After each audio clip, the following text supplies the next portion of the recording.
quickly as possible. I'm a bit rusty because I think it's been 2 or 3 months since I was actually able to go live, but this felt like a really good opportunity to do so. Obviously, we've got a quick turnaround to game week 14. We've got a lot to talk about from the matches today. Almost no points in my side in particular, but I'm sure many of you out there have got the Saka haul, have got points somewhere else, maybe Strand Larson, maybe there's an odd Kevin Sharder owner out there, I don't know. Let me know in the comments. I'll try and get back to all of you what your score is so far. I'm about to reveal you mine. It's not great, just a word of warning. But if you're having a bad game week, it's fine. Don't worry. This is just a place to relax, talk about everything that's gone right, everything that's gone wrong, and have a look ahead to game week 14. Without further ado, if you're watching live, please, if you could leave a like, and more importantly, subscribe to the channel, that would be amazing. That would be so appreciated. I rarely get to do them live, but I do put out 2 or 3 videos a week. If you're new around here, go and check them out when you get the chance. A lot of hours go into it, a lot of 5 a.m. wake ups, but we won't get into that right now. If you could leave a like and subscribe, it would mean the world to me. So thank you in advance if you're doing so. But let's have a look at my team so far. So, it's not great. One returner so far, and even that guy went off at half-time, and that was Gabriel. We'll talk about all of the action from today and last night. I'm a Southampton fan for any of you who are new around here. So we will, I'm sure, talk about João Pedro. We'll talk about everything that went wrong in that game for new owners. And of course, we'll talk about the repercussions of what happened with some of the Southampton players and what that means for game week 14, because we've got a number of suspensions in our lineup now ahead of Chelsea away from home, which doesn't feel too great. But we're not here to talk about Southampton. Let's start off by talking about Arsenal. And like I said, let me know in the comments what you're on so far this week and any highlights in particular from today's action. Now, looking through the chat already, sorry, it's just to the right of me. So if I'm looking over here, it's because I'm looking at the live chat. M1947 is already in. Manon's in. Adam, above average, is in. Incredible show, by the way. I need to get round to watching your latest one tomorrow. We don't like Saka. I don't own Saka. I don't think you do either. It's really poor not owning him at this point. And I'm sure my transfer plans this week will revolve around trying to bring in Bukayo. Obviously went off early today, but I don't think it's injury related. I think it's fine. Dan, FPL Gas is in the chat. Thank you for watching. Objectives Matt, who is always really quick on my Guess the Kit, which, by the way, if you're new around here, I've been putting at the start of some of my videos. I have a lot of kits. I have like 30 football kits at the moment, and I've just bought another couple for Black Friday on offer. There's a really good one in there. I can't wait to show you. And every time I just get someone to guess what the kit is, whether it's home or away, what year it's from, and the first one gets a shout out on the next video. So Objectives Matt is always really early on it. I think he's been pipped to the post by Antonio Montana for a couple of times in a row now, but you'll get back to it, don't worry. Dan McLaughlin's in the chat. Manon, I've already mentioned. Disco Dave, great name by the way, Disco Dave. 34 points so far. M1947 is on 42 with 6 to go. That's great. Evocan is on 44. Underscore FPL as well. He's just mentioned in the chat if you want to go follow them. 44, great. I think that's the highest in the chat so far. Can anyone beat that? Let me know. So far though, all of you are talking about scores far beyond me. So let's talk about me very quickly. Let's talk about my score. What's going wrong so far this season? Because a lot has. Yesterday, obviously, train wreck for João Pedro. Went off around 70 minutes. Not ideal. Let's get his data up as well, because it wasn't great. At home to Southampton, he was at times, I wouldn't quite say playing left back, but he was pretty close. He wasn't exactly in that centre forward role or playing just off of Danny Welbeck at times. He was nowhere near the action for a lot of it. 0.16 XGI against Southampton is not what you come to expect as a João Pedro owner, but in fairness, he's under 6 million. He is, we think, although we're pretty certain he's on penalties, and he's already returned double-digit hauls against Man City and Bournemouth recently. So I think we can give him a few weeks before we really start losing faith, considering the next 5 fixtures are looking pretty tasty. And at his price, you can have him as your 8th attacker. It's not too difficult to do so. So I'm going to personally probably be holding on to him. I don't think there's any rush to get rid of him. Although a lot of managers brought him in this week at the expense of Wissa, who on paper had pretty poor fixtures coming fairly soon. Chris Wood also scored, has poor fixtures coming around the corner. Or Strand Larsen, which probably hurts the most because that made maybe the most logical sense to do. And of course, he goes and returns twice as well. So all the strikers seem to do well, except for the ones that are in my team. I think so far this season, I've had no returns from my 3rd striker. I've had a mixture of Adam Armstrong, Dominic Calvert-Lewin. Feel free to subscribe to my channel. Clearly, I know what I'm doing. And now I have João Pedro. It's really not going well, but João Pedro does feel like the right player in that position. And I do still have a lot of faith in him. Talking about Arsenal, though, we'll come back to Southampton in a minute. Arsenal today, first half, absolutely fantastic, but conceding twice so quickly. The free kick, you can kind of let them off of, I think, because it's such a quality goal. It's such a quality set piece from Emerson. I believe it was Emerson. He hit the bar with the second free kick as well, so clearly has a bit of a knack for it. That first goal was a great through ball, but Raya getting beaten at his near post never sits quite right. The fact that he's got, I think, 2 points today. Did he make the 3rd save? He did. So he got a point back from conceded 2. That's fine. But he's been a bit frustrating recently in the last 7 or 8 game weeks. I think the fixtures to come are decent, but those of us on double Arsenal defence at the moment aren't feeling too great. This was one that maybe we felt would be a clean sheet. Gabriel, however, fantastic. Goal and assist. But we do need to talk about the knock. We do need to talk about the fact that he came off after 45 minutes. Let me know in the chat what you think of that, whether you think it's a concussion, whether you think it's just managing minutes after the injury in midweek as well. For what it's worth, I think it's maybe a little bit of both. I think you're 5-2 up at half-time. You're probably not going to take too many risks, especially considering the fixtures to come for Arsenal. They've got Man United at home on Wednesday.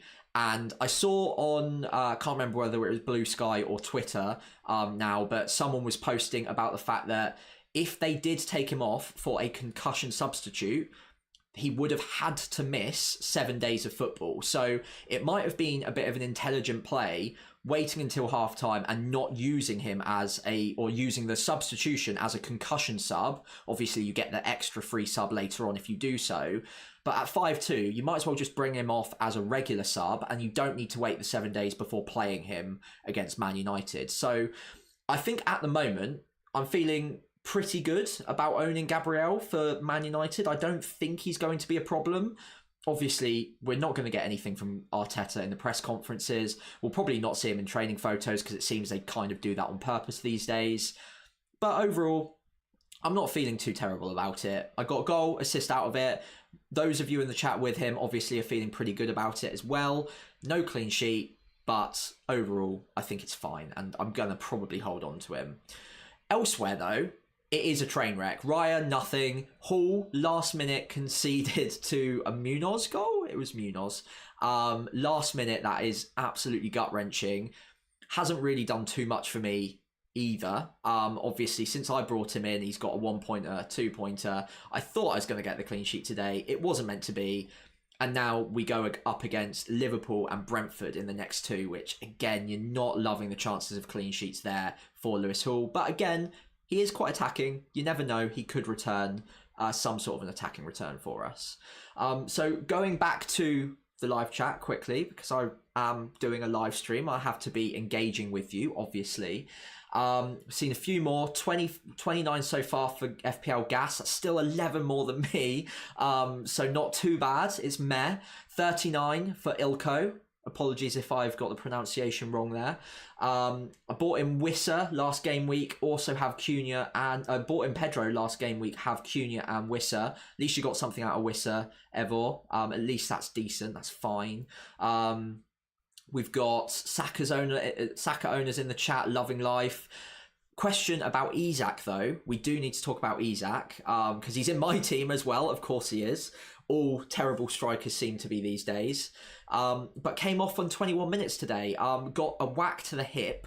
Eddie Howe, after the match, did come out and say that it's a bit of a contact injury. Ben Dinnery, who's brilliant on the injury stuff as well, has been talking about it on the social channels. Now, whether or not he's back for Liverpool, I think is up in the air at this point. He could easily be back for Liverpool, but he might not be 100% at that point. Injuries do evolve that way. You just don't know whether he's going to react well to it. Because it's contact, you'd imagine it's not long-term, but it might be too soon against Liverpool. I haven't checked what day they play. It is Wednesday, so they've got a little while, and he is very important, and you would think that if he's anywhere near fit, they do start him. But having said all of that, Callum Wilson was on the bench today. He got some minutes. Gordon can play centrally. So it is a doubt whether or not he's going to play Liverpool. And given the sort of data that Newcastle put up today, I think it was 0.02 XG against Crystal Palace. It's not looking great from an attacking standpoint. So is Isak a worry? Yes, definitely. And there are plenty of other strikers that you can look at that are definitely performing right now. So he is probably looking like a player that you could be looking at moving on this week, especially if you need to shuffle around money elsewhere. And I am one of the managers who needs to do that. A few others in the chat. 50 points for Daniel McLaughlin. Absolutely amazing. That's really, really good. That's looking good. How many players have you got left though? Because if you've played them all, then obviously Salah, Palmer tomorrow could do damage. You never know. Let me know if you've used your captaincy on Saka as well. Congratulations if you did. That was massive. 4 returns for him. Goal and 3 assists, I think it was in the end. Absolutely box office. He's obviously the head of the thumbnail for today's show.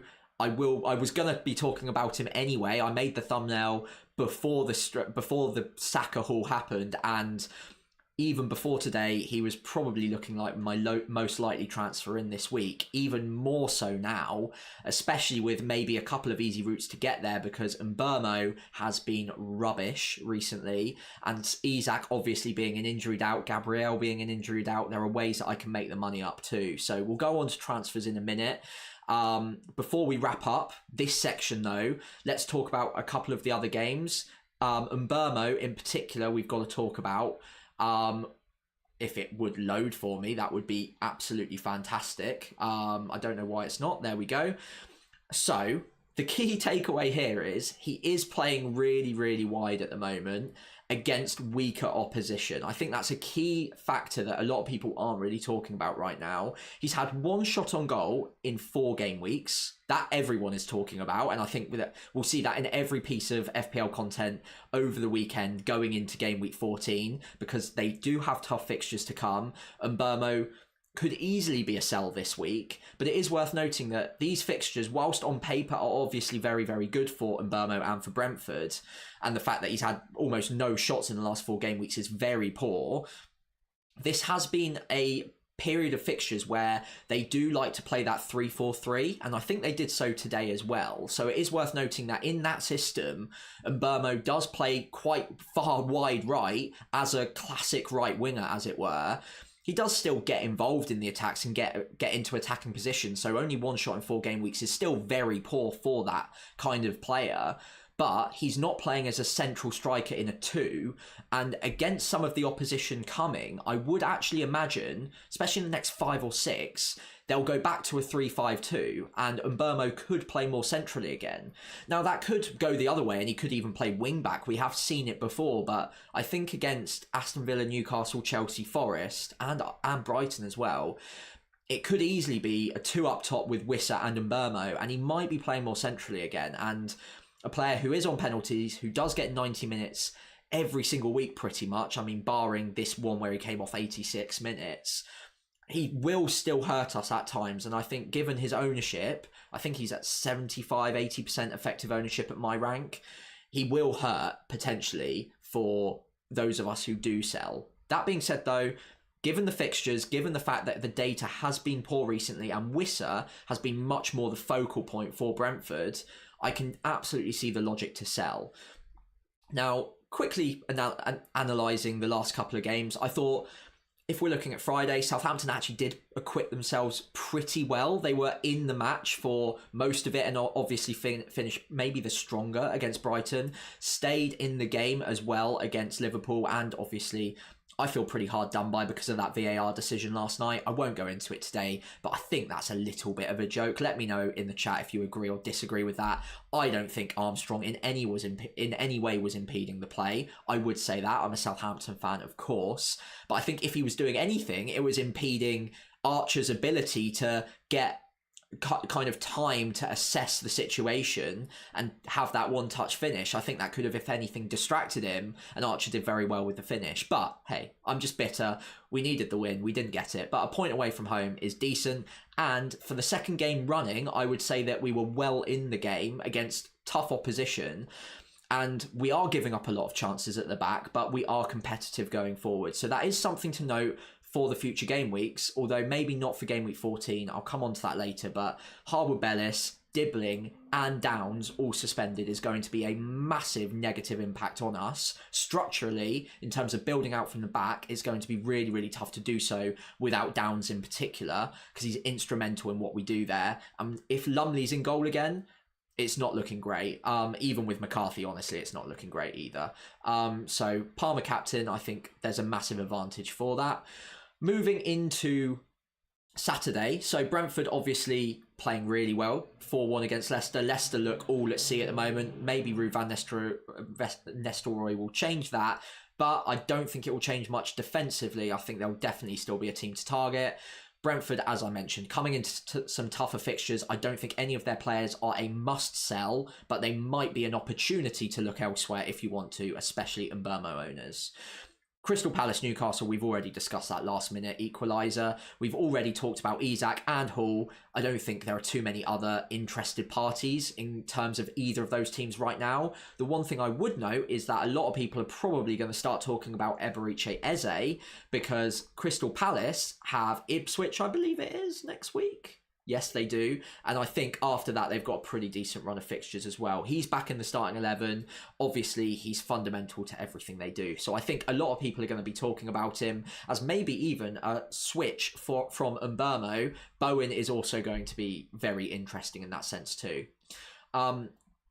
Chris Wood got his goal, penalty against Ipswich. Fairly dull game overall, but Wood and Aina, both being the FPL picks that are interesting to us, both getting returns today, obviously really, really helps owners. I think that now looking at Nottingham Forest fixtures, it's still not great. So if you held on, congrats. But after today, I think maybe you can look elsewhere if you really want to. Again, let me know in the chat if you disagree with that. We come to today, this evening, I think we've already kind of talked about Wolves-Bournemouth. Well, actually, to be fair, we need to talk a little bit more about Wolves-Bournemouth. That's the one we haven't spoken about enough because we've had a record, which is, I can't believe this has never happened before, actually, in 25 years of the Premier League, that Kluivert's the first ever player to get a hat-trick of penalty goals in the Premier League in one game.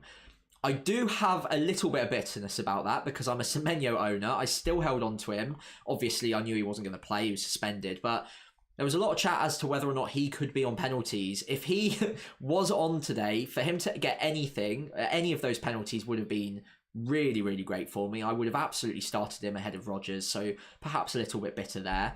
Hat-trick of assists for Evan Nilsson as well. He's looking pretty good at the moment. One of the top scoring forwards since he came in.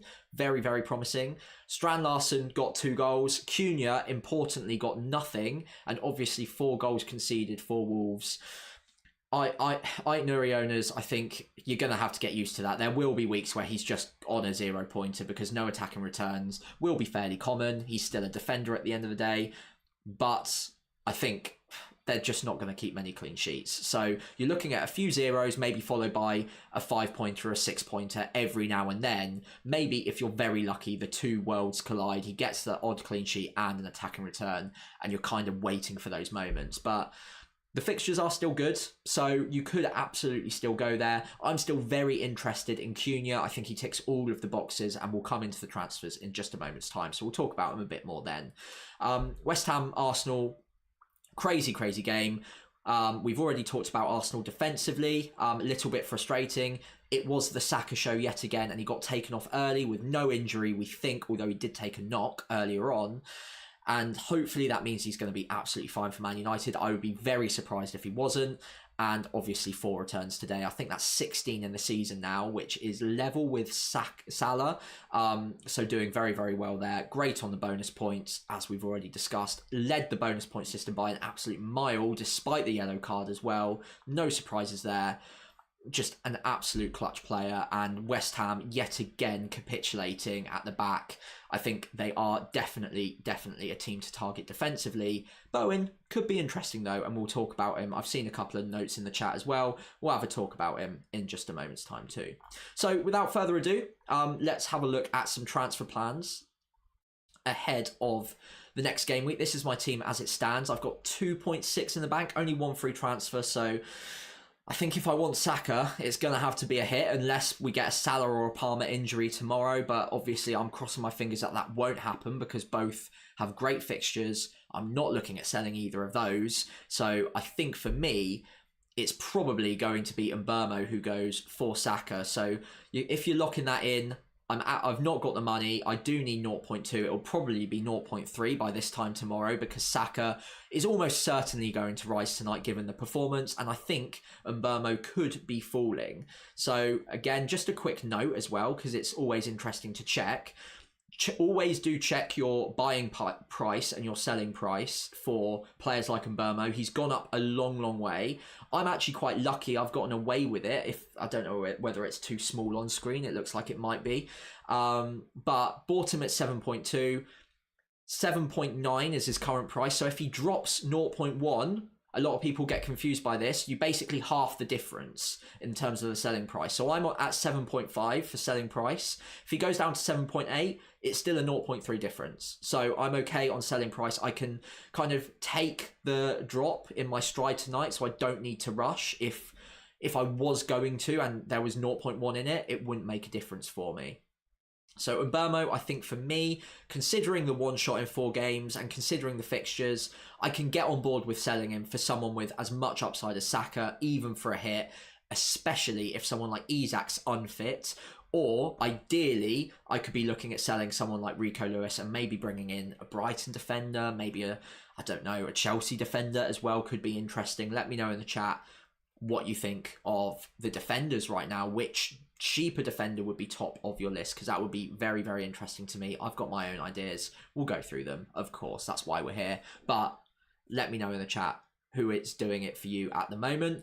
Back to the chat for a minute. We've got a couple of João Pedro captainers in there, which is very, very unlucky. Obviously, captainers, it made a lot of sense. Southampton defensive data, terrible. On penalties, great data per 90. It wasn't quite doing it for me. The reason for that was I did have a gut feeling he would get taken off a little bit early. But having said that, in the time that he had on the pitch, I thought he'd do a lot more. I thought there would be plenty of opportunities for him. I thought he'd play more centrally, and he got given a lot of creative license to drift out into those mostly left-hand side pockets and pick up the ball deep. And I think that's, at least in the first half, where Southampton really struggled because they weren't maybe expecting Pedro to drop into those sort of spaces, and it left them with a bit of an overload on that side to deal with at times. So I think it was game dependent, and I don't think we'll see that from him in every single match, but in most matches, especially with the 5 coming, I think he will get given a lot of creative freedom to drift into the pockets of space that he sees fit and create change in those moments, in those pockets of space. And I don't think that I'd be too scared looking ahead. So unfortunate if you captain him this week, but moving forwards, I do still feel like fundamentally he's a great player to have in our teams. And I'm not, as I think I said at the start of the stream, I'm not particularly looking at getting rid of him anytime soon. So what is the best wildcard team? I don't know if I'll have time to go through a whole wildcard team at the moment. But one thing is for sure, I would absolutely be shaping it around a triple premium midfield right now. Saka, Palmer, Salah, those 3 right now for me seem like the 3 most important players for me to own. That's why I want to take the hit this week to get to Saka. They are so reliable in terms of the returns, but also they're so important to everything their teams do creatively that we've talked about it a lot on my videos this season already, but the bonus point system change really favours those midfielders with not only the creativity, but also the goal threat baked into what they do. And all three of them, every single week, are very, very close to top bonus as soon as they get any attacking return. And I think it just boosts their overall fantasy appeal, especially when someone like Haaland up top obviously also gets the benefit that if he returns, he's very likely going to get bonus because of the goal scoring benefit on bonus this year, and the fact that missed chances don't really impact them quite as bad as they used to.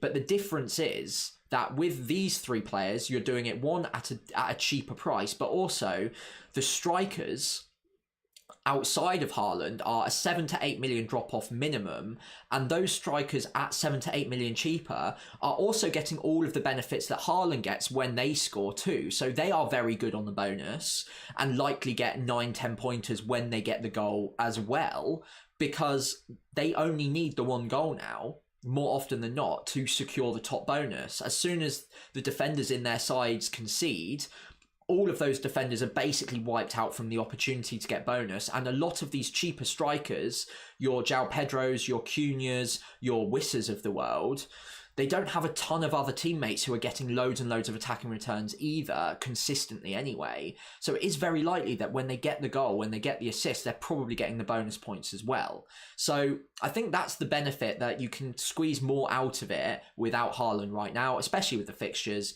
We'll come back to him eventually. I don't think anyone is going to necessarily miss out on him for the rest of the season. By the way, I'll pause right now because I think I've got my first ever paid chat, which is absolutely incredible, by the way. Very, very kind of you. Nick, I assume your name is Nick. It's a bit of a longer username, but hello, Sammy says, or they say, I don't know whether you're a man or a woman. I'm here with your charming brother, Tom. Wow. Okay. Hi, Tom. I guess you've just been to the match, actually. In which case, thank you very much for the donation. Surely you could have spent that on a pint. Just for anyone who's watching, they were at the West Ham Arsenal match today. My brother, Tom, is far better at FPL than me this season, so maybe he should create his own channel. Please feel free to do so, Tom, if you're watching. Absolutely unbelievable. He captained Saka. I think he's got Gabriel. I think he sat at like 200, maybe even 100k after today. Obviously had a great day out at West Ham, watching Arsenal, watching Saka haul. Absolutely incredible. Hope you're having a great time out. Stop giving me super chats, by the way. If you're out drinking pints together, go and chill out. Enjoy the pints. But thank you so much. That's really kind. And I look forward to seeing you, Tom, over Christmas. It's gonna be good fun. And thanks for tuning in as well. But anyway, so that's my brother, who's doing far better than me at FPL, with his mate, I would assume. And we've got a few other comments in the chat right now. So we've got JSL owner in 1947. That will be why you're on such a high score at the moment. So very, very well done. Glad you held on to him as well, because I know a lot of managers who would have sold him ahead of this game week, considering the pull of João Pedro. So fair play, very well done for holding on. That takes a lot of nerve, even with the fixtures to come. So yeah, very, very well done. We've got Kirkes in the chat as someone that's looking very interesting. I'd massively agree on that. I haven't got the data up for him, but let's have a quick look at Kirkes. So goal today, 2 assists against Man City, 0.11 on the XGI per 90. That's not too bad. It's all right for someone as cheap as that, 4.4 million. I wouldn't expect too many clean sheets, it must be said.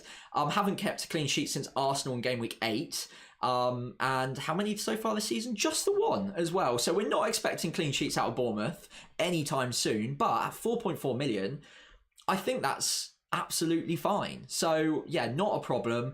Good fixtures to come. Not expecting a clean sheet against Spurs, but attacking returns absolutely there on the table. And then a good fixture run all the way through to game week 20. With that in mind as well, another player that could be very, very interesting and a cheap differential as well is Evanilson. I won't say his full name because it's very long, but 8 attacking returns already so far this season. The only problem I would say with Evanilson, and the reason that I haven't gone there yet, or maybe recommended him I suppose, higher recently is that he has been getting taken off recently a little bit early every now and then. That has actually changed. I didn't really notice this or give it enough credit, but in game week 11 and 12, he did get 90 minutes, only 76 today, although they were in a fairly comfortable position, so maybe that's got a little bit to do with it. But not bad at all. I definitely like the look of him. He obviously comes very highly recommended from Portugal, so a good player, all things said. And Bournemouth, you would think, are going to start building a team around him pretty quickly. Won all 3 penalties today. Got decent underlying data as well. 0.51 XG per 90. Certainly someone I'm interested in. We'll talk about strikers as well, I think, because if Isak is injured and I've got 0.2 as a negative budget to try and make up, then strikers are going to be top of the list. So people asking in the chat, Objectives Matt as well, asking in the chat, Wood to Evan Nilsson. I love that. I think that's a great move. We started talking about Wood a little bit earlier on, but the fixtures to come, they're not looking too great, are they? Man City, who, let's face it, he could easily score against them. But we saw in another big match against Arsenal, he didn't even start the game. So maybe it's a system thing where possibly there is a bit of a starting risk there. So Man City could be one of those weeks where maybe he doesn't start, but either way, I think it makes complete sense to get rid of him this week. Man United, Aston Villa, Brentford, Spurs. Honestly, I mean, on paper, look at the FDR, it doesn't look too great. I don't think they're that bad as fixtures from an attacking point of view, and Nottingham Forest have looked pretty good overall. But I do think you can get more out of someone like an Evan Nilsson, for example. So yeah, absolutely agree with that. I'd probably still sell to João Pedro as well as an alternative. Maybe even Strand Larsen is fitting the bill. Although what I would note on Strand Larsen is the XGI per 90 is not great in comparison to some of the others. But he's getting 90 a lot of the time now. Got 2 goals today. Great fixtures to come. So could be very, very interesting too. So with Wolves, and Cunha is a player that I want to talk about probably straight after Strand Larsen, the fixtures to come are good for the next 5 for sure, or next 4 for sure. But then even after that, I would argue all the way through to game week 23, they're not actually that bad at all. So whilst a lot of managers might be, I guess, put off by the fact that Wolves fixtures on paper don't look the best after the next 4 weeks, I think the next 4, you've got West Ham, Ipswich, Leicester in there. Those are 3 great games from an attacking point of view. But even after that, United, Spurs, Forest have been okay defensively, but Newcastle away, Chelsea away, I do see goals in a lot of those games. And Wolves, despite the fact they've been struggling, they haven't exactly been struggling to score goals, especially recently. You look, they've only failed to score. In fact, have they failed to score? They've only failed to score once all season, and that was Arsenal in game week 1. So they do score quite a lot of goals, and both Strand Larsen and Cunha are very central to everything good they're doing at the moment. None more so than Cunha, by the way, who, okay, didn't have the best day at the office today, 0.22 XGI, but every single week he gets any sort of attacking return, you are looking at big bonus points. So great example in the last 4 game weeks. Obviously, he's been hauling, so he would get big bonus. But the bonus points, if you look down the right-hand side here, if you can see it on screen, it's quite small. But 68 BPS against Fulham, 45 against Southampton. Not bad, 29 off of just an assist against Crystal Palace. That was a great assist, by the way, if I remember it rightly. And 44 off of just 1 goal against Brighton as well. He is very good on the bonus. So if he gets any sort of attacking return, we saw against Brighton, 2-2 draw, 4 different goal scorers, he gets the full bonus. So at 7.1 million, he's on set pieces, he's on penalties.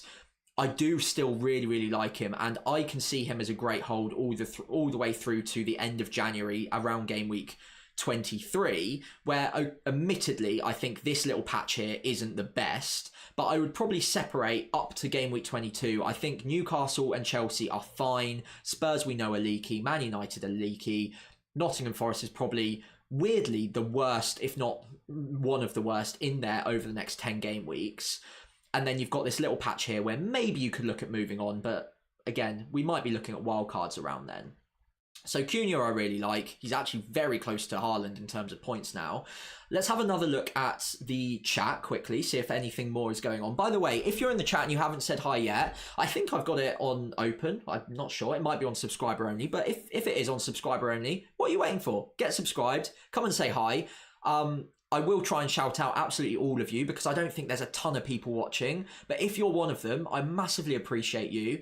And if you're watching right now, again, I've been told to do this, so apologies. But if you could leave a like, and importantly, if you could subscribe to the channel, that would be so appreciated. It really does help me out. Growth on the channel has been a little bit slow recently because we're in the middle of the season. There's a lot of content creators out there doing fantastic work.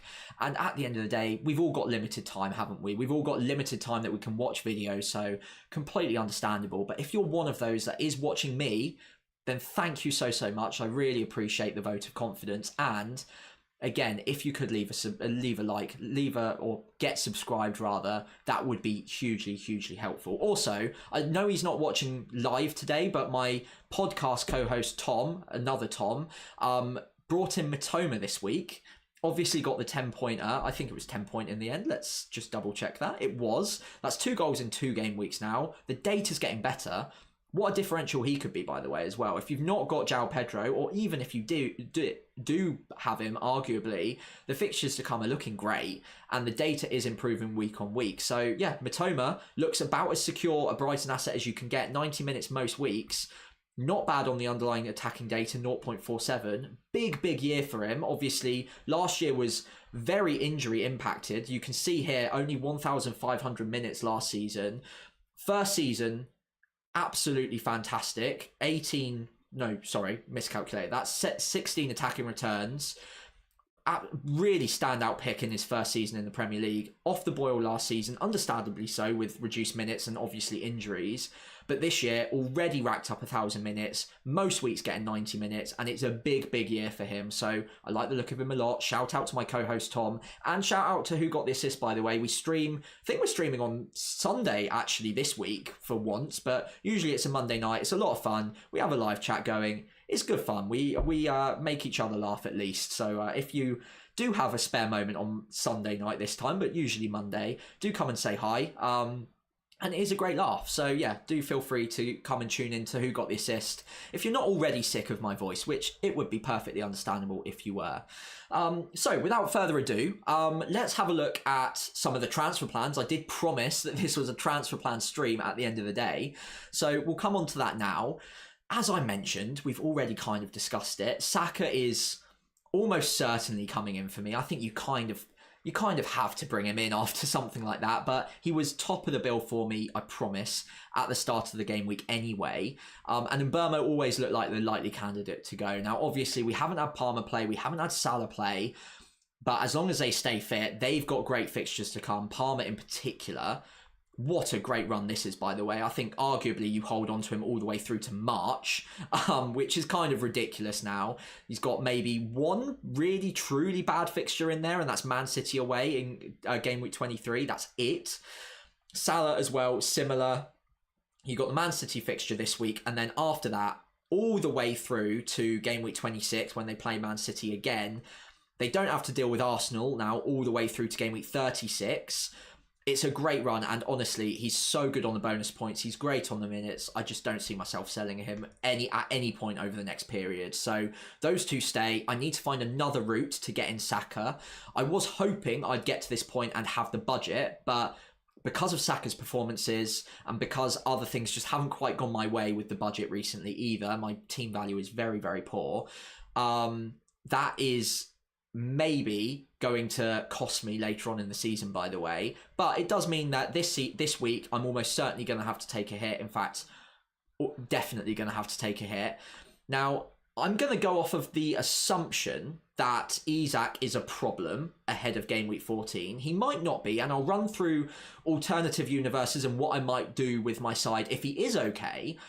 But if I go quickly back to picking my team ahead of game week 14, as you can see here, I've actually put Isak nominally on the bench in my bus team on the assumption that he would be injured. And the reason I've done this is mainly for the stream, just to show showcase what I could do with my side if I thought it was just an impact injury and he was only going to be out for one game week.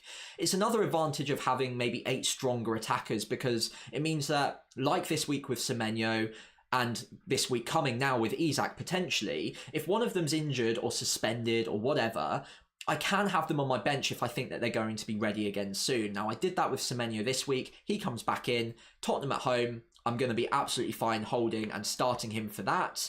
Rodgers at home to Brentford. I'm a little bit worried about minutes there because, again, Rodgers has been managed a little bit recently, especially with Champions League football. You've had a few earlier subs, so 56 minutes, 68, 81, not so bad there. But there have been a few earlier subs, and let's face it, the attacking data is nothing crazy good, but at 5.3 million, it wouldn't be. But what this does is gives me still a relatively good front seven, especially good if I do make the Mbeumo to Saka transfer. That would be a front seven of Salah, Saka, Palmer, Rodgers, Semenyo, which, okay, bit of a compromise, but not too bad. And then up top, it's Solanke and João Pedro. So again, I'm pretty happy with that. And honestly, maybe it just gives me less of a headache in terms of who I would be starting or who I would be benching instead of Isak, because it would be difficult to bench Isak if he was fit at home to Liverpool. And yes, Liverpool are very good defensively, but Isak on penalties, usually a 90-minute man, talismanic for Newcastle. It's pretty tough to bench him. But if he's injured, that's kind of my decision made for me, especially if he's only injured for one game week. And if it's an impact injury, which it looks like it is, if I can bench him or just leave him to one side against Liverpool, he then comes into a run of Brentford, who concede goals for fun, Leicester, Ipswich, Aston Villa, Man United, Spurs, all the way through to, again, game week 25 against Man City, where they go up against all 3 of the promoted sides. They go up against struggling Wolves. They go up against Aston Villa, who've been leaky, Brentford, who have been leaky, Spurs, who always concede goals. I like the look of it a lot, so I don't really want to be too quick in getting rid of Isak, but we will talk about replacements in case it is more of a, let's say, a longer term injury on paper. So Isak is one issue, but if it is just for 1 week, maybe I could hold on to him, play this front seven with Saka included instead of Mbeumo, and maybe it's a defensive transfer instead. So there are different routes I could take. Let's have a look at some of them, if the transfers would actually load. Amazing. Let me know, by the way, if I'm lagging at all. There's a bit of lag on my OBS studio, but hopefully it's okay on the stream. I'll check in, and yeah, if you're still watching along live, do let me know if there is any lag. I'll try and sort that out if it is at all a problem. But as I mentioned, let's lock in that Saka transfer now. Let's imagine for a second that Isak is a bigger issue. Which strikers would be top of my bill? Again, let me know in the chat who would be top of your bill for strikers this game week. But I do like Matheus Cunha, obviously. We've talked about him. Great on the bonus. Good fixtures to come, I would argue, over the next 8 as well, is a very good hold. But there are definitely others out there. Now, I do actually have the money for Nicholas Jackson. And part of the reason I don't want to make my move tonight is because if Nicholas Jackson gets through game week 13 without the yellow card, obviously the yellow card would get him that suspension, that 5th yellow against Aston Villa would mean that he misses the game against Southampton, which is, let's face it, a pretty good carrot to be using as an excuse to bring in Nicholas Jackson next week. If he's suspended, that kind of goes out the window, but he could be a brilliant pickup. Obviously, the data's great, 0.65 XGI per 90 and 11 attacking returns already, looking very, very promising. And still relatively differential for the kind of returns he's bringing in at the moment. 20% owned, not bad at all. And like with Palmer, this is a great fixture run, and maybe you want 2 pieces of the pie there, and I really wouldn't have a problem with doing so, especially if you don't mind using a bit more budget. Now, with Jackson in particular, obviously, it is a walking tightrope with suspension, but if you can get out of the Aston Villa game without the 5th yellow being triggered, then Southampton is the next one. You get probably the best game of the whole run next. And then you're getting yourself a player that most managers aren't going to buy because he's on the 4th yellow already. So it's just a walking tightrope. And I'm kind of tempted with the stronger 8th attacker that I've got to just take the gamble on Jackson, bring him in, have that slight differential in my side that has massive upside, and every week that people are worried about him getting the 5th yellow, I get to cash in on any potential points he gets in the meantime. And then by the time he gets out of the suspension, which will almost certainly come, he's got a great run of fixtures anyway. So at most I'm missing 1 game, and he's getting great minutes, great data, great fixtures. I really quite like it. And again, it would be tight on the budget, but I do really fancy it. Outside of that, let me know in the comments again if there are any other strikers you want to talk about. Jackson's just got a mention from Disco Dave. Again, great name. Love that name. We'll go through Strand Larsen. We've already talked about him a little bit. I have to admit, if I was picking one Wolves player, it would be Cunha, but Strand Larsen has been good. Evan Nilsson as well, we've talked about. I do love those fixtures though. Let's look at those. Spurs, Ipswich, West Ham, Man United, Crystal Palace, Fulham, Everton. It's a great little run. So again, 1.9% owned. Really good differential there. Havertz could be interesting. The data's not amazing, but playing up top, out of position, not out of position anymore, apologies. Playing up top for Arsenal is always going to be pretty good low-hanging fruit. He's got 5 goals already this season. I think the only issue is, and the one thing I would be concerned about, is the fact that he did get no minutes against Nottingham Forest. I don't massively know why that was, but maybe that's something we do need to be a bit concerned about.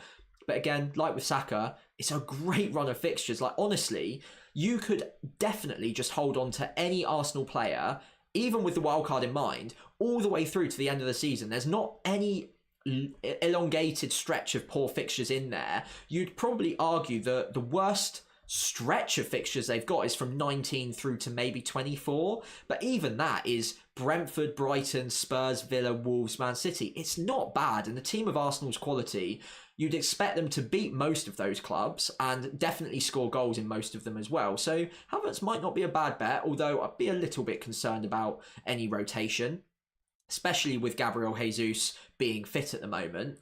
Outside of that, it gets a bit slim pickings. You've got Jimenez, not loving it. There's not great fixtures to come. I think for most people, he's probably a sell. Vardy, not that interested in, honestly. Then you're looking at, well, I mean, here we go. I mean, look at Calvert-Lewin. He could be the pick. No, he really couldn't. He's absolutely terrible. Worst transfer I've ever made. Just look, the fixtures are terrible as well. I mean, what was I thinking? Absolutely crazy. With that in mind, by the way, a little bit of Schadenfreude. I think it's called Schadenfreude. Let me know in the chat, what is your worst transfer? What is your worst moment or decision of the season so far? Or not necessarily worst decision, but the one that's backfired the most. I would love to hear your stories of what the worst has been this season. And if you want to show off, tell us your best as well. Let me know what the best thing that's happened this season has been. For me personally, nothing sweeter than when Porro scored that goal against Man City last week. There were a load of people in my comments on social media all week just telling me to bench Porro against Man City. A lot of people telling me to sell him. I was pretty adamant I wanted to start him ahead of Rico Lewis. Got the clean sheet, which is more than I could ever ask for, but also getting the goal, getting the bonus was just so sweet, especially because I had Solanke in my 11 as well, who got the assist for that goal. That was the best moment for me. What was the best moment for you? What was the worst moment for you as well, importantly? I would love to hear that. Let me know in the chat on both of those.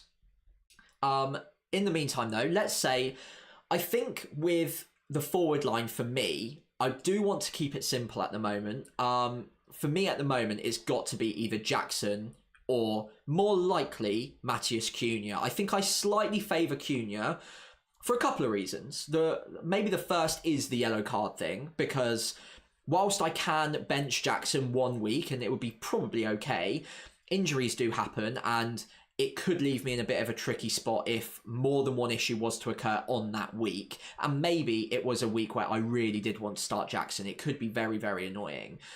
In terms of Jackson's data, it's great, but he isn't on penalties. Palmer obviously has that. And I think because of Palmer as well, there's always going to be a chance that Jackson's expected points gets a little bit of a knock. Even if he does well, there's just as much chance that Palmer has also done well, if not more chance, and therefore probably takes the 3 bonus off of Jackson more often than not, and that maybe limits Jackson just that little bit. He's also not 0.9 more expensive, so it maybe kind of hamstrings me elsewhere with moves later on. And with Cunha, he's 90 minutes most weeks, he's on penalties, the data's still not bad at all, 0.47, although admittedly much less goal threat than Jackson, so that is worth noting.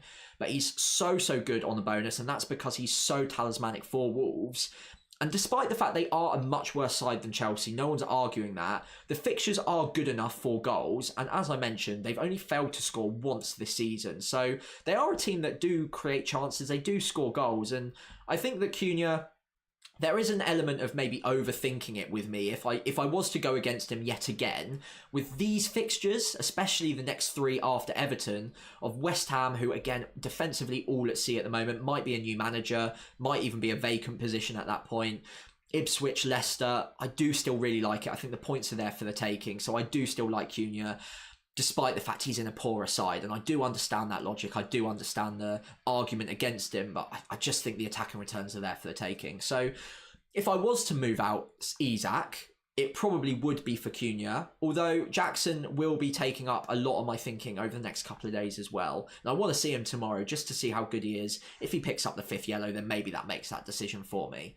A few more comments in the chat as well, in terms of worst and best moments of the season. FPL Gas Dan says, went there with DCL. So sorry. I'm so sorry if you watched any of my content and that influenced you in any way whatsoever. I'm sure it didn't. I'm sure you made it all of those decisions yourself, but feel free to blame me. It was absolutely awful. It really could not have gone worse. So apologies for that. Been a rough season so far for Marcus as well. Bruno and Maz in for Rodgers and Trent in game week 11 was great, understandably so as well. If I remember rightly, that was the 17 pointer for Bruno. Just going to double check that. It was indeed. So that's gone very well. Bruno's an interesting one. Maybe not just yet because of Arsenal and Man City away from home, but overall, he's ticking along nicely. He's on penalties. We know what he's capable of. He is every single season, and even if he's playing a more withdrawn role, we know he's still a great fantasy pick at the end of the day. The data's always going to be there. I think for me, I'd probably be looking at him again now in around game week 17 and beyond. You've got a great run of fixtures there, and I do like the look of Amorim as well. I think he is going to change things. It might take a few weeks, but I think there are promising signs already. He's not going to take any sort of nonsense. And I think out the back of December, so through 22nd of December onwards, we might start to see some green shoots. And Bruno, you would think, is going to be a part of anything good they do around that point. So I think around that time, he's going to be on a lot of thumbnails, a lot of content creators, probably myself included, are going to end up talking about Bruno Fernandez. And quite a few of us are probably going to end up buying him. So yeah, I do like him. Obviously 17 points for you, Marcus. Absolutely fantastic. For Gas, Dan, best is probably Evanilson and holding his nerve, not selling João Pedro, not selling for Pedro this week, sorry. So that makes a lot of sense. And there's a lot to be said for holding your nerve. I think so often we get kind of swept up, I guess, in the narrative of the game week. And arguably I did too with João Pedro this week. I think maybe there's an argument that longer term he's still a great pick, and I'm going to maybe hold on hopes for that. But a lot of the time, you do get swept up in the narrative of one game week, and it is maybe the skill of a good FPL manager to know when to and when not to pay attention to those building narratives, especially on social media, especially in the videos that we all create, that maybe there is just a factor of overhyping a player because, again, if the data's good, if the fixtures are good, everyone's going to be mentioning the same pick. It is worth noting that even with bad fixtures, even with bad data, other picks can do well. And that's, again, Evanilson was still going to be a great pick this week, but holding your nerve, it did take a lot of, I guess, courage, is that the right word, to do so, and fair play for doing so. Obviously, it's paid off really well, and those of us sat with João Pedro right now would definitely wish that we had Evanilson, so very well done. A few more comments in the chat. Thank you, by the way, if you are commenting. That's really great. Massively appreciate it. I'll try and get around to as many of you as possible. I'm lucky in a way that I've not got a channel size the size of Andy's or Raptors or Harry's, because I honestly don't know how I'd keep up with the chat. I'm struggling as it is anyway. If I'm getting thousands and thousands of messages like they do, I honestly don't know how they do it. So massive props to all of them for doing so and looking so calm in the process. Hopefully I get better over time, but it is challenging. Maybe it's because it's on the second screen. I don't know. In terms of some other comments, so Disco Dave currently have Jackson, Cunha and João Pedro for the next few fixtures. Obviously great fixtures for all of them as well. After listening to you this evening, I think I'll be going for Matoma for Mbeumo. I like that a lot. I really do. I think he's a very interesting pickup with the fixtures to come. He does look like, and it's always risky with Hertzler and with Brighton. They've got so many good attackers that no one is ever truly secure with the congested fixture period to come. But if anyone was to be secure or close to, you would think Matoma is right up there. And the form he's in, he's so important to everything good they do. He's one of the more senior figures in their lineup now as well. And the minutes so far have been very good. So I really like it. I think the fixtures are great. If I didn't have a Saka-sized hole in my side, and I was looking at an Mbeumo substitution or swap, it probably would be Matoma or Bowen right at the top of the list. And I would be favouring I'd be favouring Matoma based on the recent form and the fixtures to come. And that's not to say West Ham's fixtures are bad, by the way. Is Bowen first page? I think he might be. He is. Good fixtures. But the team themselves so far this season have been anything but encouraging. And whilst Bowen, he ticks along very nicely, 7 attacking returns, that's very, very decent. The data's not quite as good as Matoma's. Not even the XG is as good as Matoma's, which is a bit of a surprise. And West Ham generally just don't look like as well a functioning side as Brighton do. And I think that at the start of the season, I promised myself to try and keep it simple where possible. And I've gone against that logic several times already, so don't call me out on it too much because I went with Calvert-Lewin. But where possible, I do go for either talismanic picks, so great players in average sides, or good players in good sides. So Matoma ticks those boxes definitely. And I really like him as a pick. So fair play, I could definitely see that happening. Bowen is still a great pick. I see Dan in the chat talking about him too. So fair play. He will tick along. He's the sort of player that every other week he'll get some sort of attacking return. He'll end the season with 20 attacking returns minimum, you'd think. And we'll ask ourselves, why didn't we ever own Jarrod Bowen? But I think it's because West Ham themselves look quite dysfunctional at the moment that maybe some of us are overlooking him. He is also 0.9 more expensive than Matoma, so there's something to be said for that. But I think I personally prefer Matoma right now, but I can see the argument for both. Elsewhere in the chat, so we've got, should I go for Jackson or I have Watkins? What do you reckon? Now, Watkins is a really interesting one. I didn't talk about him as my potential transfer in because I don't have the money. But if you do have him already, obviously we've got Chelsea this game week, so you've kind of already locked that in anyway. You don't need to worry about that.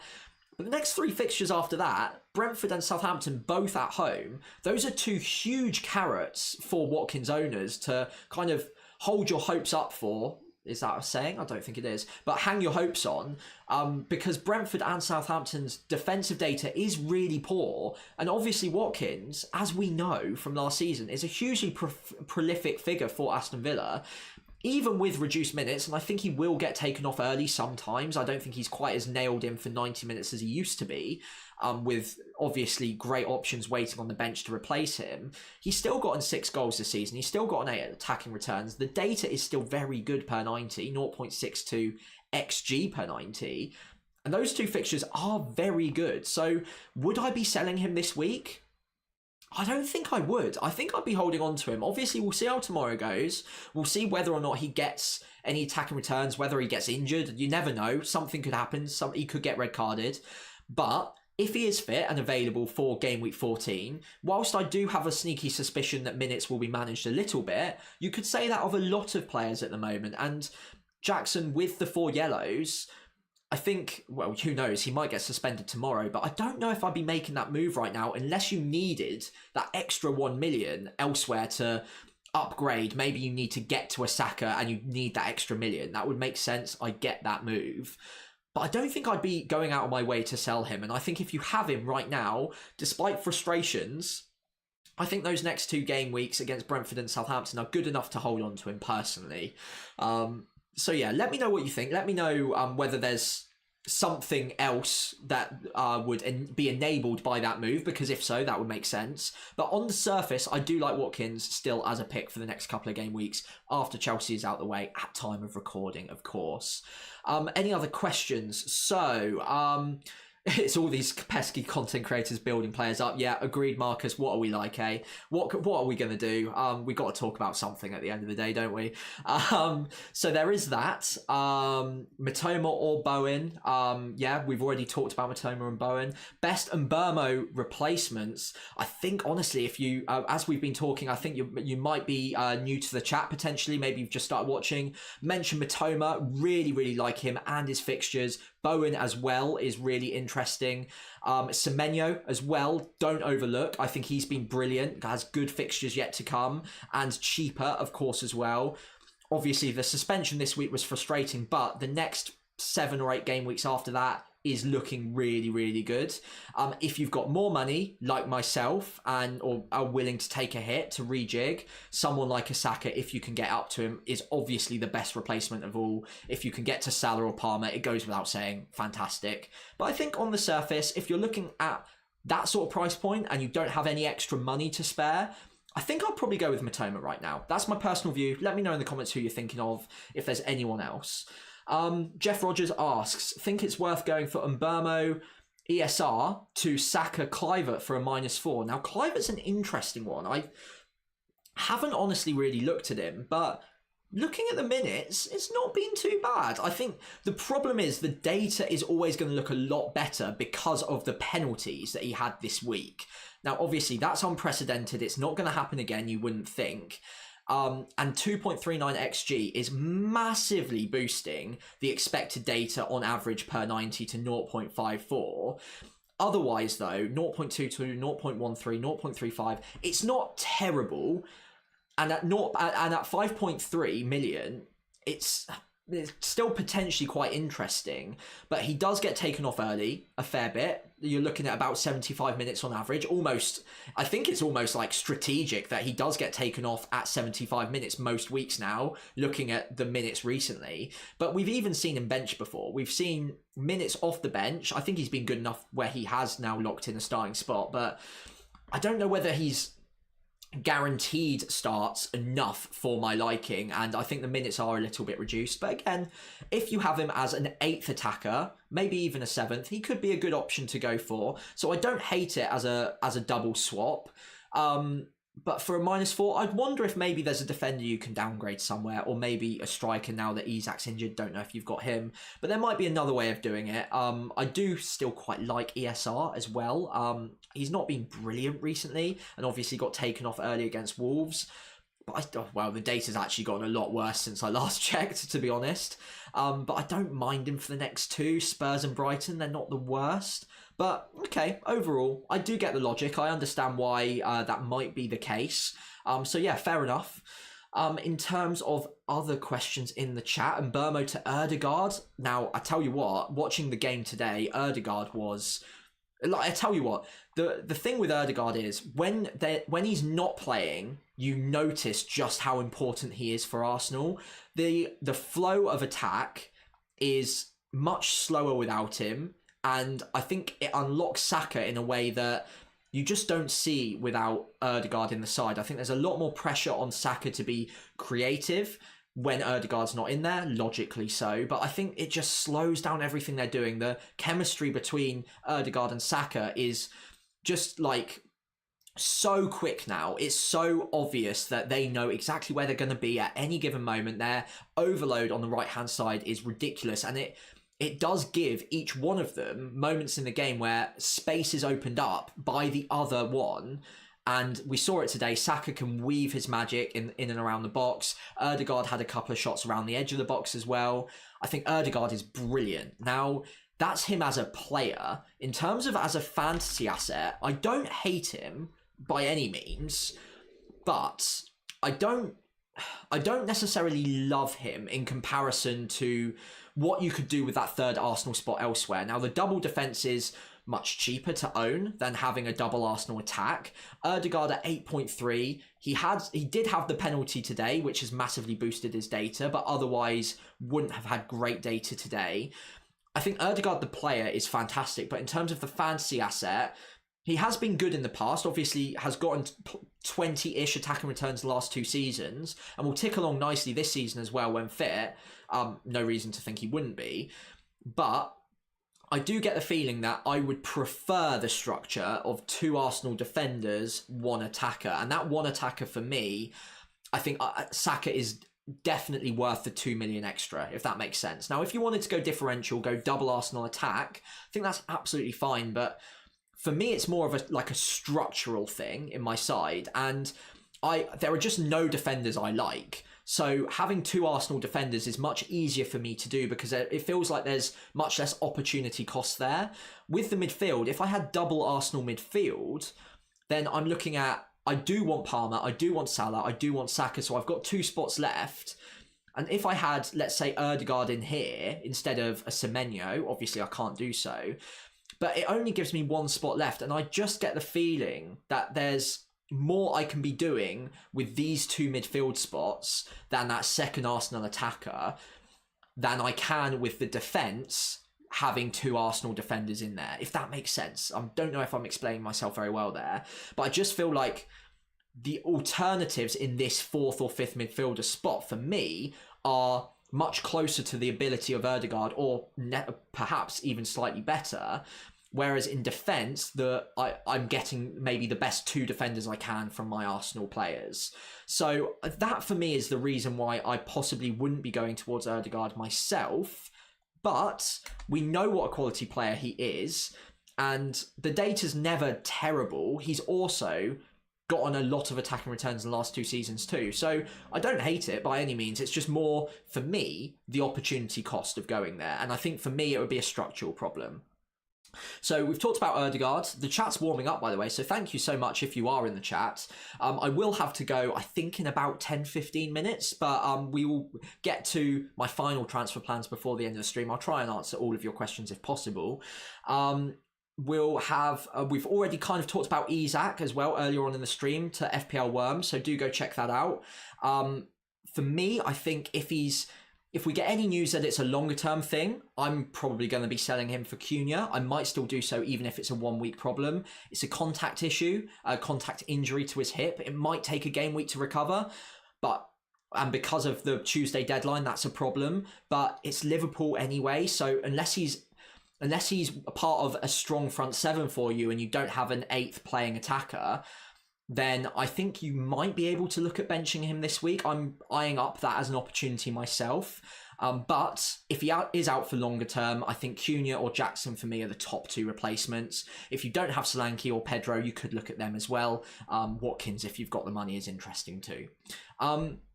In terms of anything else, we've got John in the chat answering my question on his team. So I've already got double Brighton, so might spread the love to Semenyo and Jackson for Isak up front. That makes sense to me. I do really like Semenyo. Obviously, unfortunate not to play today in a high-scoring game, but the fixtures are great.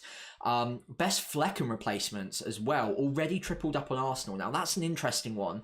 I think for me, in terms of Flecken replacements, I'd be interested in... Let's have a look at the goalkeepers quickly. I think for me, I'd probably be looking at...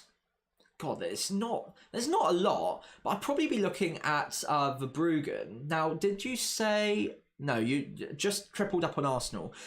Verbruggen's not been brilliant in terms of the clean sheets, but they do have good fixtures to come, and I just wonder if maybe some clean sheets are going to come there. At 4.5 million, if you don't have any money spare, you might be a bit locked in with who you can go for. So maybe Verbruggen's kind of the best of a bad bunch. If you've got a bit more, then Sells makes a lot of sense. Even with the rough fixtures, I think you can possibly go there. You could look at Onana as well, maybe. Bit more money, not great fixtures, 3 of the next 4. Honestly, there's not a ton out there. I would possibly be looking at Verbruggen. You could look at Sanchez, but I know Chelsea fans are adamant he needs to get swapped out very, very quickly, so he might be a risk to start soon. Could you go Pickford? Not with those fixtures, not really. So it's pretty tough, I'm not going to lie. You could, no, again, fixture's not great for Henderson. I think it's probably Verbruggen for me at the moment. Let me know if I've missed anyone. Maybe Kepa? You could look at Kepa. Could be interesting, but they do concede a lot of goals. Yeah, it's pretty slim pickings. I don't think you're getting massive upside from keepers generally across the board right now. So maybe you could look at someone like Verbruggen. Outside of that, it isn't great, is it? Outside of that, any other questions? Is TAA, so Trent Alexander-Arnold, now a differential if Gabriel is an injury concern? Definitely an interesting player to be bringing in. The attacking data has been good still. He's been unlucky. I'm looking at Salah for the fixtures. After Man City's out the way, we don't need to worry about that. It's a great run, isn't it? You could definitely look at TAA if you've got the money. And I'm pretty sure he'll be a big differential right now. Yeah, down to 18% ownership. A lot of that will be dead teams as well, for lack of a better word. So I do like it. The data is very, very good, 0.35. He's only gotten the one attacking return this season, which is very unlucky, you would say. And now he's back. 6.9 million is the cheapest we've seen Trent in a long time. I have to say, I like it. Not many teams will be able to go there as well, because a lot of us are going towards that triple premium midfield. Could be a really interesting one if you've got the money to do so. Not a lot of us will. So yeah, really like that as a differential. Risky Pearl, great name as well. Hello mate, 52 points with Salah C, Salah captain and Palmer to play. Wow, absolutely incredible. 52 points, brilliant. Well done to you. With Bumo dropping tonight, should I sell him for Son tonight? Now, I'm going to say no. Obviously, feel free to do it if you want to. That's absolutely fine. 0.1 is obviously annoying, and I get why you would want to. But first off, I said at the start of the stream as well, so want to just quickly note, do check his selling price for you and the price you bought him at. So with Mbermo, the reason I'm not rushing selling him tonight, even though I'm probably selling him overall this game week, is I got him at 7.2. He's 7.9 now. So if he drops 0.1, he goes to 7.8, and my selling price will still be 7.5. So I can afford to let him drop. So do check that in your team, because it won't make a difference when you sell him if that 0.1 doesn't impact the selling price, if that makes sense. So don't rush it necessarily. If you really want to go with Son, then I would still maybe just wait for tomorrow's games to get played, because you never know. Son has had his injury doubts recently. He could get injured again. So I think unless you're really on the line, well, obviously you've said you've got the exact money. Otherwise, you could upgrade Wood to Jackson. I think with both of those moves, unfortunately, the information that tomorrow will give you will be really helpful. Hopefully, you've got the same sort of benefit with Mbermo's price that I have, where you can afford a 0.1 drop. It would be unfortunate if that did happen for you, but I think in terms of the information we can gather from tomorrow, I would probably hold off personally, but I'm a fairly cautious manager generally speaking, so feel free to completely ignore that. Got a few highs in the chat. So Adam, hi, thank you very much for joining. Dan as well, saying thanks for doing the stream. I will be wrapping up in the next 5 or 10. So yeah, thank you so much for watching. If you're still around, please do remember to leave a like, subscribe to the channel. It would be massively helpful if you did so. So Adam asks, do you think Ahmad will turn out to be a good pick if he's now for United? If he's now for United, absolutely. The price is absolutely fantastic. Let's go to United now, whilst we get the chance, whilst we're here. So Ahmad at 4.9 million could be brilliant value for money. 90 minutes in the last 2 game weeks as well, so very good there. It does seem like Amorim might like him, and he might suit the system pretty well, but it is early days at the moment. And what I would say is that whilst the early signs are good, I would probably wait until game week 17 now. We've got a great run of fixtures here that are not good for FPL necessarily, that are an opportunity perhaps to give Man United assets a bit of a watching brief, and by the time we get to game week 17, you can go full steam ahead in the knowledge that Ahmad may have played good minutes in all of those matches, and at 4.9, maybe he's 5 million by that point. That would be fine still great value for money if he's nailed, if he's starting. And I think the information is going to be really valuable to obtain, because the new manager is going to mix things up and change things if they're not working very, very quickly. And Ahmad could be a part of that. So it's worth noting that whilst he's been good since he came in, it could go the other way very quickly. So I would be cautious for now. And then by the time we get to game week 17, we've probably got a bit more information that we can base a decision on. Anana as well, interesting, definitely interesting once these fixtures are out of the way. Disco Dave mentions in the chat. So any more questions at the moment? I don't think so, too many. It does sound like Risky Pole can't afford the drop. So if you do want to force it tonight, fair play. I do completely understand that if you're locked out. But there are other options. You could look at Matoma. You could look at Bowen maybe. Maybe you could even look at taking a hit as well. Although I would never massively advise that, even though I'm probably doing so myself this week. With that in mind, before we wrap up, I promised transfer tips. I've mentioned a few of them, of course, and we've gone through a few other transfer conundrums. Let's imagine very quickly before I wrap up the video that Isak's okay, or it's a 1 game week issue and I can bench him this week against Liverpool. I do still want Saka. I think that's almost certainly going to happen for me. I am going to take a hit. I think for me, I still think Gabriel's going to be fine. I think I said so much at the start of the stream. If he's not, then maybe I can look at moving him on for someone like a Timber for another double Arsenal defence, kind of double up there, because he is a bit cheaper. But if not, I need 0.2 million in the back. I need 0.2 million to make this happen. It's got to be Rico Lewis, right? It's got to be Lewis that goes. It would give me 4.5 million. We'll look at the defenders quickly. Obviously, this is more specific to my team, so I won't take too long on it. But just to let you know where my thinking is at the moment, there's not a ton of options out there, truth be told. I do like Kirkez as a 4.4. That could be really interesting.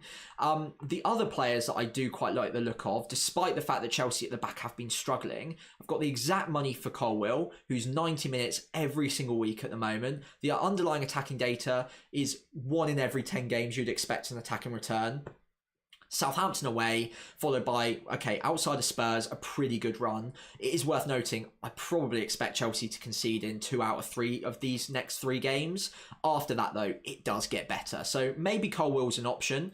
The other defence that you could look at, or I'll be looking at, is Brighton. Now, Lewis Dunk is down at 4.4, so it gives me a little bit more wiggle room. He came off the bench against Southampton. I'd imagine he gets his place back pretty quickly, but he is a risk because Igor's been playing okay. Van Heck for me is probably the obvious one. He's been getting 90 minutes week on week. I think this was an injury problem. In fact, I'm almost certain it was. So he's a 90-minute man week on week. And again, the fixtures over the next 5 are looking really decent. And if you can survive the Arsenal game with a benching maybe, all the way through, probably all the way now to game week 28 in March, it's a good run for Brighton. Defensively, they've not been great, but those sort of fixtures do bring better performances defensively. So I think that both of those are decent options. Someone's asked in the chat what my rank is at the moment. We don't talk about that. That's just, it's just mean. How dare you? It's like 1.5 million. No, actually it's a bit higher than that. I think it's, after today, 1.4 million. It's not been a good season so far. It's been very, very difficult. Hopefully the next few weeks will be a little bit better. I'm getting close now to a team that I think is really going to challenge and start moving me up the ranks. I'm very happy with my team once I get Saka in. And overall, I think if you're ranked between 1 to 2, maybe even up to 3 million, it's still early days. It's still at the point in the season where a lot of people are heavily engaged, and the drop-off does come around Christmas. And if you stay engaged, if you make logical moves, and especially ahead of when we get to the chip season in the second half of the season, I've still got very high hopes for this year. I still think that top 10k is very much on the cards. Top 100k is very much on the cards. There's a lot to do. And if you're tuning in for the first time, feel free to subscribe, get along for the ride, and hopefully we can rise up the ranks together. But I will admit, it's been a tough start to this season. Probably the lowest I've been in the last 10 seasons at this point. But I'm up for the challenge, and I still have full faith that we'll turn it around. And by game week 38, we'll have a good rank. So it's not great so far, but we don't talk about our rank just yet. We have, I think we're pretty much out of comments in the chat at the moment.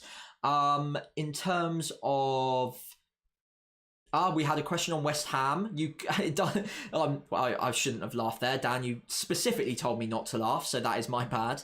But they have been conceding a lot of goals, and I think that is the problem. They did, to be fair, keep 2 clean sheets on the bounce against Everton and Newcastle, so maybe I'm not doing them enough justice. Maybe they have been a bit better, but 1.83 XGC per 90 isn't great. That hasn't been helped by the penalties today, of course. And maybe there's a new manager bounce around the corner. They do also have a good next 5. So, you know what? I will take it back. It is maybe not the worst decision to go with a West Ham defender, especially if Wan-Bissaka keeps bombing forward down the right wing. I think Gary Neville likened him to Saka Salah today on the comms, or someone did on the comms, which was very bizarre. But yeah, 2 goals in 2 game weeks. If he gets the odd clean sheet as well, then fantastic. He's not known for being a particularly attacking asset, but maybe at West Ham that's a little bit different. And the next 5 are good fixtures. So you know what? Fair play. Maybe that is an option. Emerson scored a free kick today. The data's not too bad, 0.22 XGI per 90. Yeah, maybe West Ham could be interesting, or more interesting than I've given them credit. So with that, on that bombshell, as Jeremy Clarkson used to say on Top Gear, hopefully that doesn't get me taken off of monetization for copyright or anything. I think we're probably okay. But it's been a really fun stream. Hopefully that tells you a lot about my transfer plans moving into game week 14. I think it will be a hit. Whether or not it's Lewis out or Isak out, we'll have to wait for team news. We'll have to wait for injury news. But one way or another, I think that Saka has to come in for a hit. Let me know in the comments below what your transfer plans are after the stream is over, by the way, as well, because the comments kind of disappear from the live stream. So do let me know after the stream what your transfer plans are in the comments, and I'll try to get back to all of you with any comments or discussions before the deadline in the chat. As always, as we wrap up today, if you're still watching, please do consider at least leaving a like and subscribing to the channel. I haven't checked whether I've gained any likes or any subscriptions from today's stream. I've really enjoyed it regardless. Hopefully I get the chance to do this again in the coming weeks. If you've enjoyed it, let me know. I'll try and keep it up as much as possible. But anyway, thank you all so much for watching. I am going to say goodbye for now. Hopefully the arrow is green come Sunday night for me and for you if you're watching. Good luck tomorrow. And as always, I'll see you next week as we start preparing, or later on this week. I think I'll put out a video tomorrow as we lock in our teams for game week 14. But again, thank you so much.